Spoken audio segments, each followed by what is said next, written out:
When I heard the sad news of Steve James's passing, I immediately grabbed my guitar and started playing his songs because he was such a great influence on me, one of my biggest musical role models, biggest guitar heroes, because he had such a unique voice, not just his singing but on the guitar, and also I think he was a really prolific writer. And basically he dedicated all his life to preserve or keep the flame or carry the torch of old school early blues music and American folk, and not just on the guitar but on mandolin, banjo as well. And I think the least that we can do is carry on this legacy, not just of his songs and arrangements, but also the source material, the original folk and blues songs. Now fortunately Steve did a lot in terms of education, so you can find his video on Homespun. Also he has a couple of these books and they are available in digital format as well on acoustic guitar, so you can still learn a lot from him, and I encourage everyone to do so. And of course listen to his music, which I think is amazing. Now there's just one thing I would quickly like to show you, and that is Steve's signature lick. He played this a lot, and in the acoustic blues slide circuits everyone recognizes this lick as the Steve James lick. So these are basically the two variations. So we are here in our train, we are open D tuning on the Steve James signature National Woodbody Resurrect or Resurrect Woodbody. So we are here in our train whistle position, first two strings and 7th and 8th fret, but we'll actually start on the 9th fret of the first string, sliding into it. So 9, then to 7, and now we are going on the second string, 8 to 9, and then open first string. There's the first rhythmic version, or you can do it quickly. And of course, most of the time Steve played this with the slide.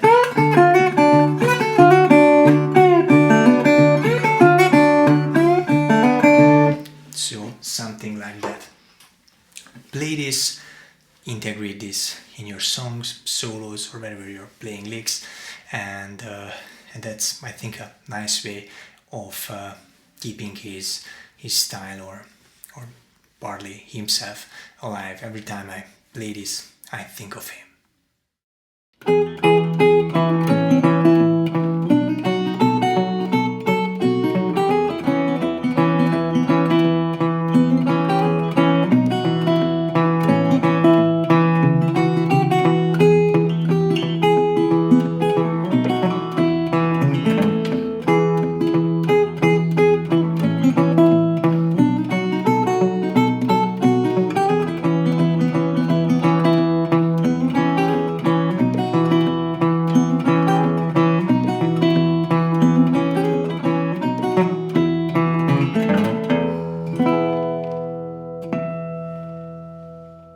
There's actually one time I met him when I was living in Houston, Texas, and he played Anderson Fair, which was just an amazing show, an amazing one-man show, of course. And it was just, and obviously I'm familiar with one-man blues acts, but I was just in awe looking at him, how prolific and how authentic, how original he was, even when he was playing cover songs, so to say, or arrangements of old blues songs.